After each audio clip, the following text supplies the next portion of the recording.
गणपती बाप्पांच्या नैवेद्यासाठी तर अशी ही खुसखुशीत ओल्या नारळाची करंजी झालीच पाहिजे। त्यासाठी एका बाउलमध्ये 1 वाटी मैदा, पाऊण वाटी बारीक रवा, थोडंसं मीठ घातलं, 4 चमचे कडकडीत तुपाचं मोहन घालून मुटका होईपर्यंत पिठाला चोळून घेतलं।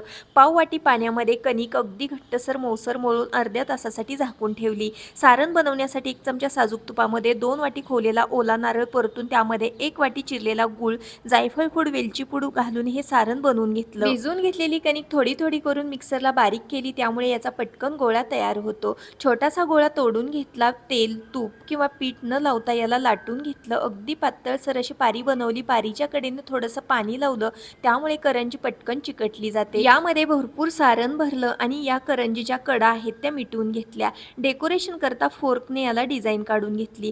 तेल मीडियम हीटवरती गरम केलेलं होतं, यामध्ये करंज्या अलटून पलटून दोन्ही बाजूने तळून घेतल्या। खुसखुशीत ओल्या नारळाच्या करंज्या तयार आहेत। व्हिडिओ आवडला असेल तर लाईक